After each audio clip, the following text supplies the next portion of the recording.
Hey guys, welcome to the show. Got a big time matchup this weekend. Georgia versus Missouri. It's going to be a big challenge.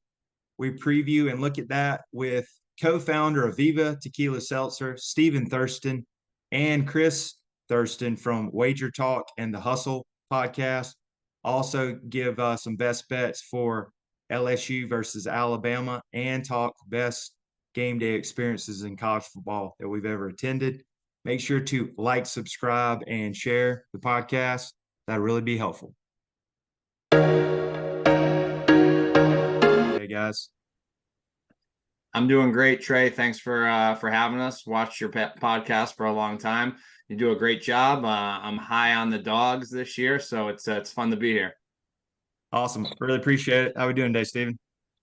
Good. I just got back from the Florida-Georgia game on Saturday, which was great.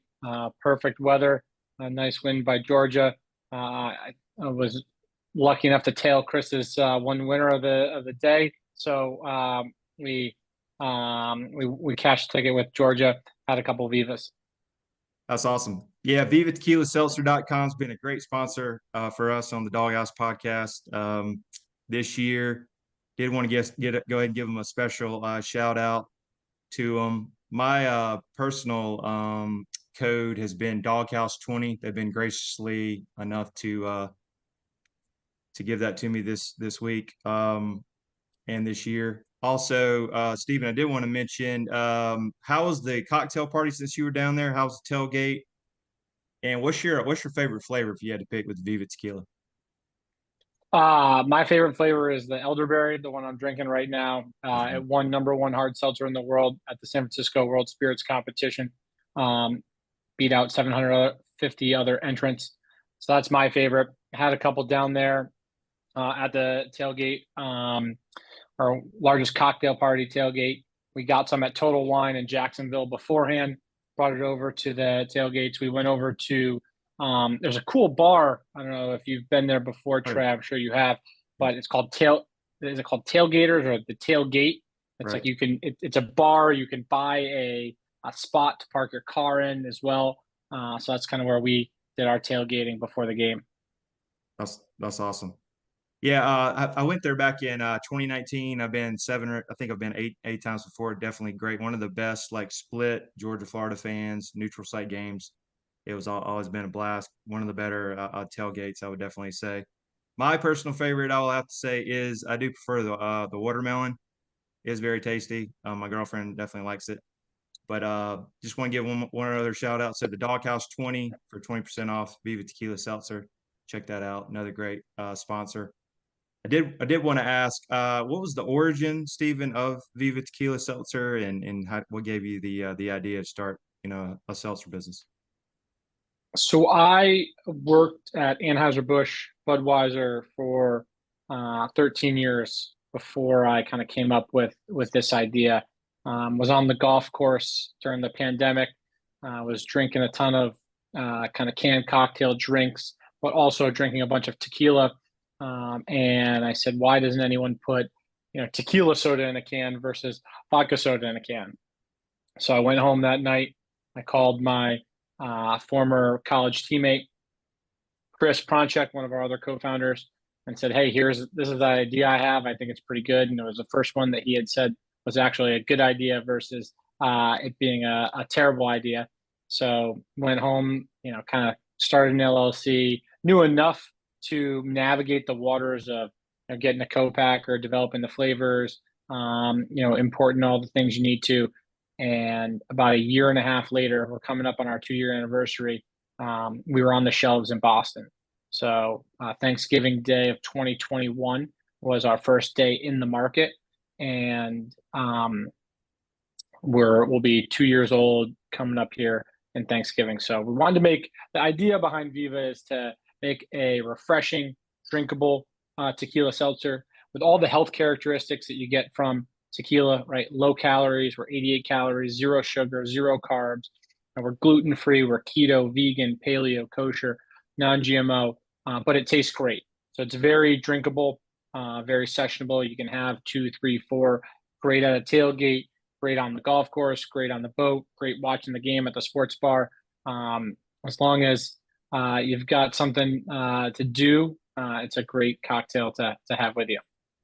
Yeah, really appreciate it. I will say that I went to 2 Halloween parties this weekend, Chris, and I did partake in the Viva Tequila. Also, woke up. I was going to mention that that was a great ingredients that you have. Woke up like a spring chicken the next day. No hangovers, as you know, when you don't mix anything. So that's another great thing I've enjoyed is not a lot of hangovers with the Viva Tequila. So it's been great. And then did want to ask, how about expansion? I do know you guys are, one of the big beverages with, I think it's Boston Bruins. And then are you guys going to expand any more with maybe the X states and any more of their bigger promotions? I believe you guys were on NBC Sports a while back, which was great. Just want to see any big opportunities coming up or an expansion. Yeah, the Northeast is our main market. I think Pennsylvania up through Maine, and we're in Florida and California. So our goal is to kind of come down from the Northeast up from Florida and, kind of connect the two territories, whether, that's the Denver, the DC metro area, Delaware, Maryland, Virginia, come down to the Carolinas, to Georgia, in through Florida. I really like the East Coast. Very much an influential market on the coasts. You've got the good weather, the beaches. So it plays well into what Viva has to offer for its consumers. And we like California, another high-end market, ton of people there, obviously, as well as it's a big tequila market. So we're going to continue to expand out from there, from San Francisco and San Diego, where we are, and then kind of hit the Midwest also.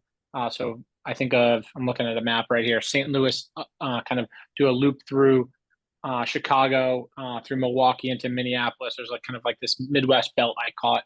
Those are kind of our key markets to be in. But no matter where you are, you can always get it online at vivaseltzer.com. You got the Dawg House promo code as well to get you 20% off. Yeah, really appreciate that. Very excited about hearing about the expansion. Hopefully we'll get you over here in the Carolinas. I'm personally sitting in Charlotte, North Carolina, so get you in that South Carolina, North Carolina. That'd be great. Yeah, we've got a ton of investors in the Carolinas that bang down my door every day. We try and get into all the control states where the state runs the liquor stores. Some states are more advantageous for us from a distribution standpoint. Some are not as advantageous. But we know there's a lot of people in the Carolinas. Also, great golf in the Carolinas. Went on a golf trip this year to Southern Pines, and all those kind of Tobacco Road areas. So it was a great trip. We'll be in North Carolina soon. That's great. Did you get to play the Pinehurst #2? Is that the? We played we did the practice green, but we didn't play Pinehurst. We played a bunch of all the I'm trying to think. Pine Hill, is it not Pine Hill, Southern Pines. Right. I'm looking at my little map that has them on here, but now we didn't play Pinehurst or Tobacco Road. That's great to hear. Need to try to maybe get to the Masters. My hometown's 30 minutes away. That's always a great course, of course. Chris and I enter to get tickets, the lottery for the Masters every year. Never won. I think I've been doing it for the last 15 years. I don't even come close. I'm surprised they still send me the email that says, you did not get picked. Okay, awesome, good deal. Well, I got a lot of connections there. Maybe I'll help you guys out. So get you on there. That'd be great. Yeah, jumping into it. So Georgia, complete beatdown this weekend of our hated Gators. Really excited to see it. I know everybody had a lot of hand wringing about Brock Bowers not playing, but as Kirby Smart does, he adjusts and uses his playmakers. Carson Beck, 19-28, 315, 2 touchdowns. He looked great. Ladd McConkey, player of the game, 6 catches, 135 and a touchdown. And I know it started out, Gators got a quick score. So I was like, oh, here we go. Might be a shootout. And then after that, Georgia just didn't get off the throttle. 43-20, got a junk touchdown kind of at the end. But we beat them 6 out of 7. Because there was a stat I didn't realize last week. So from 1990 to 2003, Georgia only won once in this series. Kirby Smart was a player during that time. They won in '97, so I think he always circles this. But this is kind of becoming not still rival game, but 6 out of 7. So we've been dominating it, which is great. But I want to get your thoughts, Chris. What you think about the game? Also, I guess I heard that this was a big play for you. So, what were your thoughts on the game? Yeah, Trey, it was my only winner, unfortunately, on Saturday. It's been a pretty good year into this past weekend. I was actually picking college at 64% a clip and NFL at 65%, and had a little rough go this weekend, but that's how it goes. Unfortunately, I didn't get to see any of the game because I was at the Baylor Iowa State game, and which was an absolute rain out. It was pouring there, and Baylor ended up getting it taken to them. So I didn't see any of the game here, but caught the highlights when I got home. Georgia is a team that I was really high on going into this year. I bet them to win the national championship a few times throughout the course of the year. A couple of weeks ago, you could have got plus 300 on them. And, preseason before the season started, plus 230, plus 240.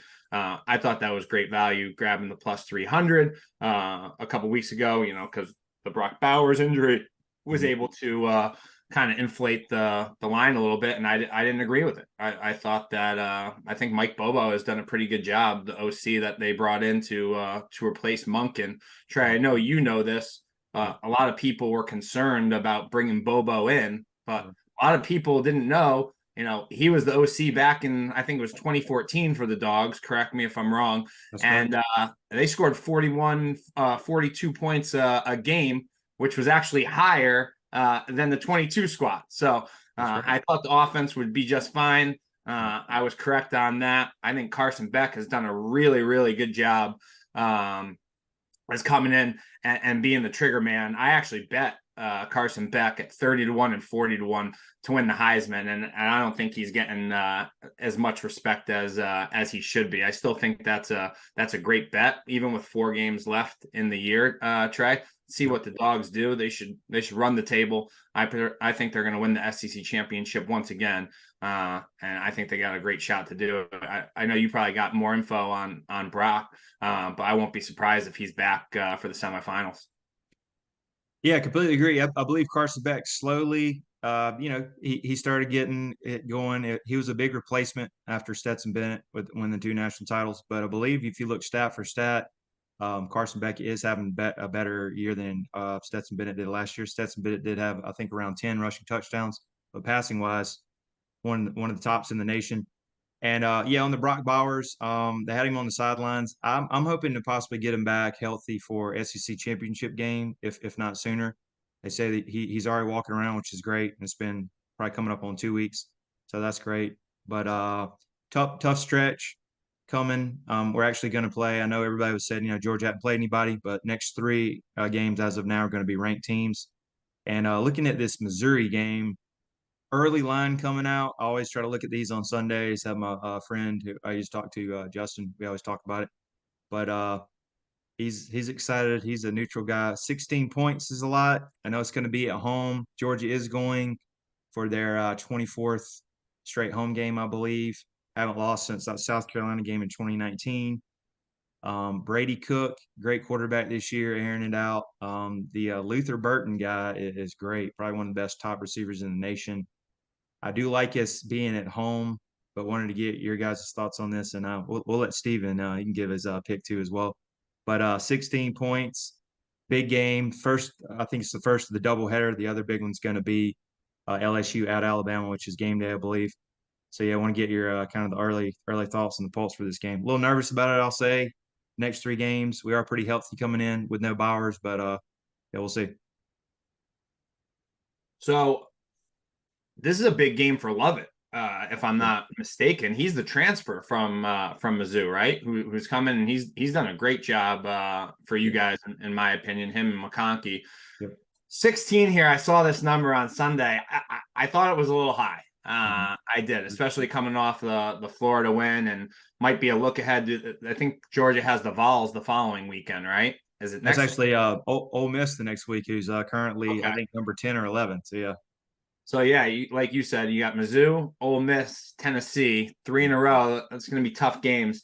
I I don't know if I'll get to the window on this game, but I'm kind of leaning Missouri here, getting the points. I do think Georgia will find a way to kind of scrap and claw their way to a win, like they always end up doing. I think Missouri could kind of give them a little trouble here. Like you were saying, the kid Cook's been really, really impressive. This Missouri team's been impressive, all year long. You look back at that K-State game where they ended up taking it to K-State at home. A lot of people were all over the Wildcats in that game. So 16, a little high here, Trey, I think. Yeah, completely agree. I'll go ahead and make my pick. I usually make one. I like Georgia winning. I think it's going to be a little bit of high scoring just because they're both high-powered offenses. Looking at some stats, Missouri was, I think they're 27th against the run, but 62 against the pass. And Georgia is explosive in the pass. We're top 10 in both offense and total defense. So I'm going to go 38-27. I do like that 16 points. I guess I'll throw out my little teaser. If you can tease it and get the +6, maybe like the +22 or something like that all day, every day. I would like that. Anyway, if you do that kind of thing. But I like that. But yeah, I like a close one. I can see us getting a late touchdown, but I think this is going to be definitely a dogfight back and forth. And they pushed us last year. I watched the highlights earlier. 26-22. We were nervous in that fourth quarter. They had us back against the wall, but we pulled it out. But I like us at home. Athens is louder than people think. It's going to be 3:30. It's going to be a little cooler though. I was looking at the temperatures. I think it's like 70 during the day, but 30s at night. So I like the Dogs 38-27. How about you, Stephen? You want to make a quick pick there? You're on mute. I didn't pick a score, but I like the Dogs to win. I would agree with you guys in pretty being a lot closer. 16's a lot. You know, my take would be Georgia blew out the Gators, but I thought that was a little bit more of the Gators imploding than the Dogs being, so much better. The first drive the Gators had, I mean, they looked great. They were running those crossing routes with Wilson, just keep doing that. And I don't know, Napier, stepped on his own, and couldn't get it done. So I think that Missouri has been building up for this game all year. They played them well last year, so I wouldn't be surprised.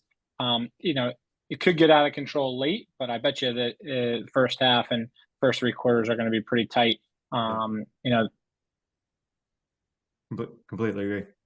Right. Good.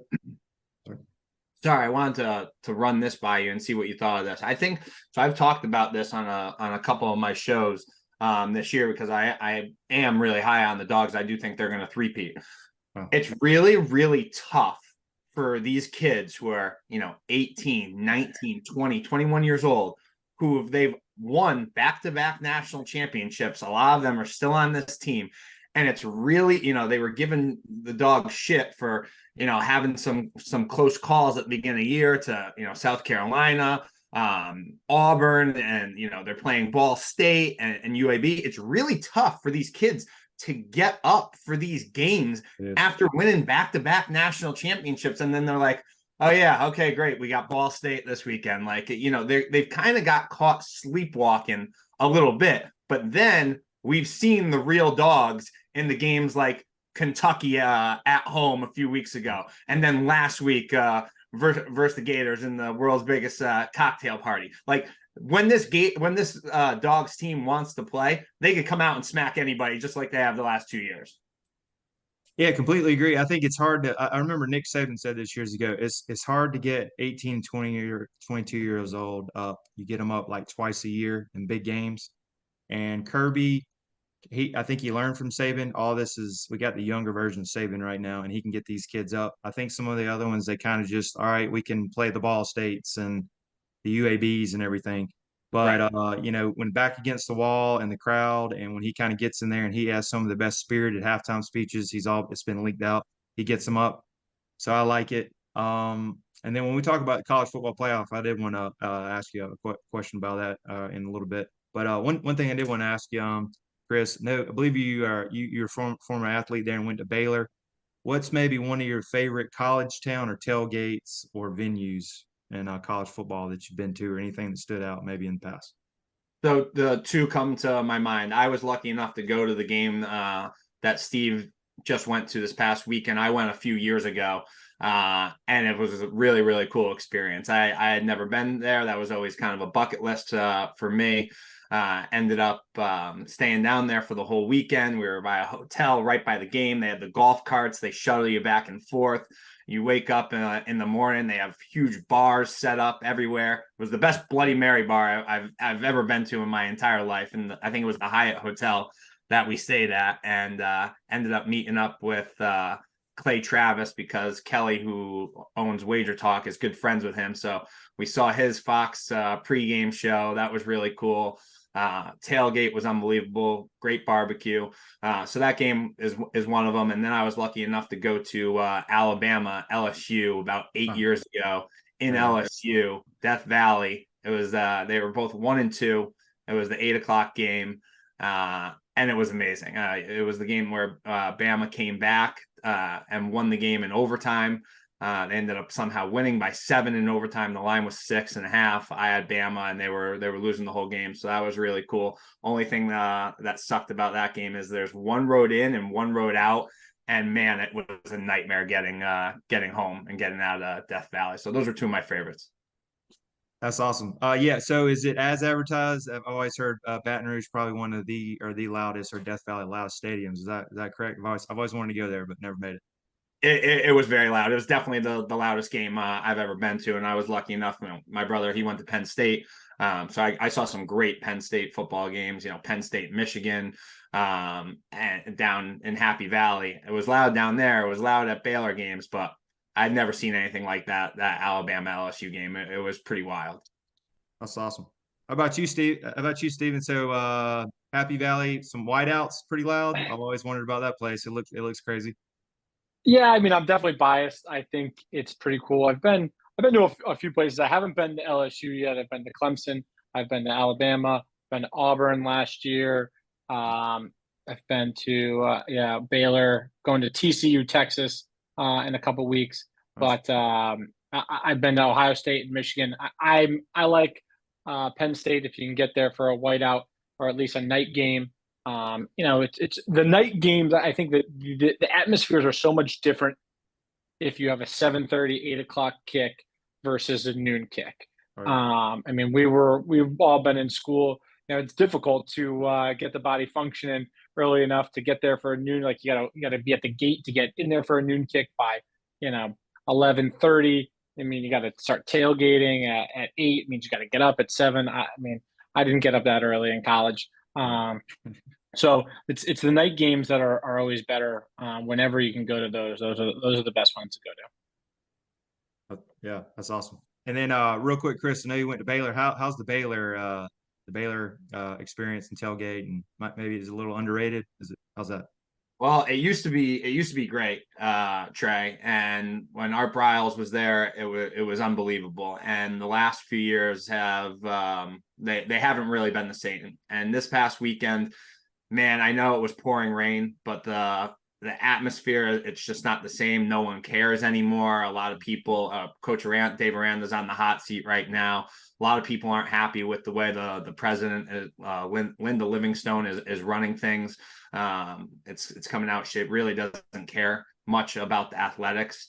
And it's really driving a lot of Baylor alums crazy. And so a lot of people have just kind of said, you know what, if she's not going to care, we're not going to care. And they've stopped donating some money. They really got to get involved in NIL. They don't want to for some reason. They still refuse to not serve alcohol in the stadium. That's killing them. I mean, it was homecoming weekend, and the place wasn't even half full.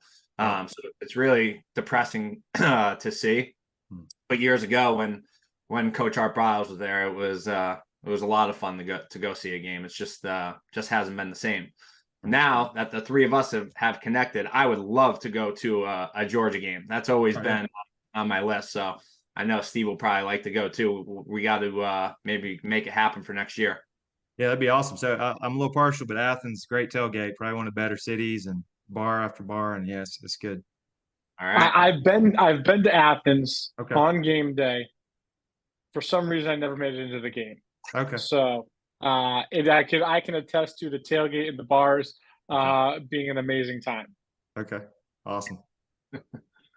And then since it is tomorrow night's going to be the first week of the college football playoffs predictions, want to get your guys' thoughts. It's pretty wide open this year, and if you give me your guys' four, and I think tonight, as you said, is the first time they're doing the rankings, and I think it's going to be exactly how the rankings are, both in the coaches poll and the AP poll is what I anticipate. I think it's going to be Georgia 1, Michigan 2, Ohio State 3, Florida State 4. I think they will put Washington at 5.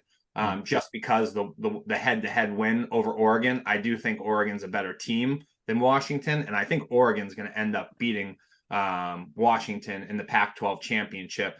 We'll see what happens with Florida State and the ACC. If Florida State runs the table and wins the ACC championship, I can't see them getting left out. Those are the 4 that I think are going to get in. The 4 that are going to be 1, 2, 3, and 4 right now. That's my opinion. Gotcha. How about you, Steve? Yeah, I would agree. Georgia definitely 1, Michigan 2. I mean, it kind of goes back and forth whether who's the best team right now. I think all the hoopla surrounding Michigan will be interesting to see how it pans out and if it affects the team at all. They still have 2 big games on the schedule. Obviously, at Penn State, I think that they should take care of business, but you never know. It could be an upset, and then they got to play Ohio State the last game of the year. So there could be some carnage there. I think Ohio State's really good. I think that they're going to have a tough couple games coming up. I think Rutgers is a little bit sneaky. Florida State, I'd be surprised if they made it out of the ACC with no damage. So I think that although those are the top 4 teams now, I'd put my money that those are not going to be the 4 teams left standing in the end. I just think that I think the 2 sneaky teams out there are Texas and Alabama. I think that those teams just somehow, what do they always say? If you're going to lose early. Right. And those guys are getting better, and they've already gotten the loss out of their system. Gotcha. Yeah, I'm gonna switch this up a little bit. You're probably gonna be surprised. So I'm gonna put Ohio State 1, Georgia 2, and put Michigan 3, Florida State 4. Here's the reason: is any kind of motivation for Kirby Smart to knock them down like last year. I want a chip on their shoulder. Like Chris said earlier, you got to motivate these kids. And Kirby Smart can any kind of bulletin board material. He'll be out there without Mike. Hey, you're not good enough. Everybody's saying you're not number 1. Anything to get them going. So as a Georgia fan, I hope they knock them down for a motivation to come back to reality. Anything to put a chip on the shoulder. So that's my 4. And then the Michigan thing, there's a lot of stuff swirling around. I think this might be Harbaugh's last year. So that's my 4. But I agree, this is wide open this year. There's not a juggernaut out there. I absolutely agree. I think this is going to be Harbaugh's last year as well. I don't think all that stuff takes so long, right? I don't think it's gonna anything's gonna happen to Michigan this year, but I do think that there's going to be a suspension of some kind for Michigan by no later than next year. I just don't see it affecting coming into play this year, especially kind of like you said, Trey. There's no one that's really kind of head over heels above everybody else. So I don't think that the NCAA is going to want to, say, okay, Michigan, one of the best teams in the country right now, we're going to suspend them right now and kind of ruin the playoff. I think they'll wait until next year, just because you know how it is. It's all about the Benjamins, all about the money, and they're not going to want to miss out on the money. So I thought I'd throw that in there, but I did get a text message today from somebody who's really dialed into Ohio State, and they said that Kyle McCord was limping around in the second end of the game last week, and he's a little banged up, and the backup, forget his name, is it Williams? No, it's not C. Williams or something. Isn't it Brown, maybe? Yes. Brown or something? Brown. Yeah. He got hurt. He came in a couple weeks ago for a few plays. Wow. He tried to run it in. He ended up getting hurt. So right now, if Kyle McCord can't go, they might be in some trouble. I think they have a true freshman who hasn't played any snaps yet. So just thought I'd put that on the radar for everybody. And I think was just they going got to say the kid Brown played against Penn State. I remember they threw him in some running situations because he's a running quarterback. If I That's when he remember got right. hurt. Yeah, and Devin he was Brown, in there. right? Yeah, he was in there like 4 or 5 times, and he did well. I was just about to. It's funny you said that. I was just about to say. I think of the 4 teams that are in the top 4, the most likely one to go undefeated is actually Ohio State because they got past Penn State, they got past Wisconsin. They got 2 more home games. They've got Rutgers on the road and Michigan on the road. If they can win against Michigan, and get over the hump, then should be smooth sailing into the playoffs. Yeah, and then I was looking at it, actually, they're at Rutgers, noon game, 6-2, decent team. So never know, could be a little upset Greg there. Schiano, right? Yeah. Coach used to be the D coordinator at Ohio State under Urban. Almost took the job at Tennessee, or I think he did take the job at Tennessee, right? And then he got it revoked. There you go. That's correct. That's true. And then real quick, Chris, wanted to get your thoughts on maybe game day. You don't have to give a pick, but just how you're feeling. So I was looking at that spread. I think it started at 6. LSU at Alabama's down to 3.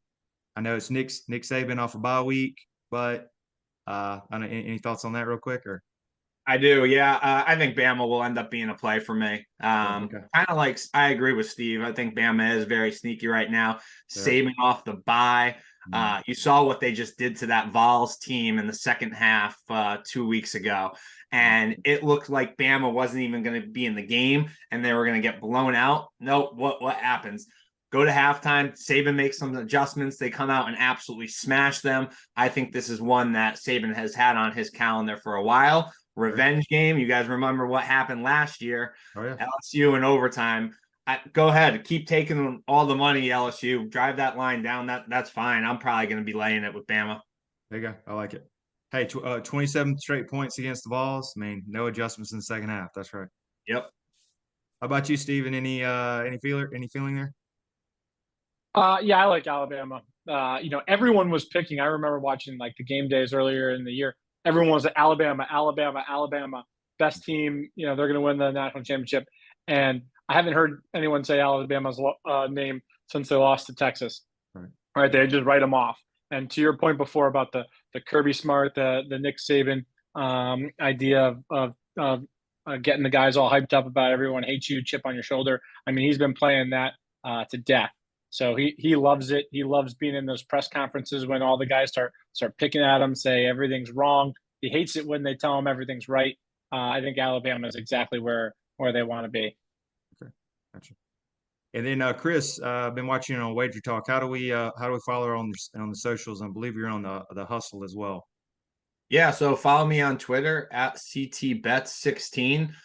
You can catch me every Thursday night on the Hustle Show Pod. That's powered by Wager Talk, and we have the show is actually live on Wager Talk TV.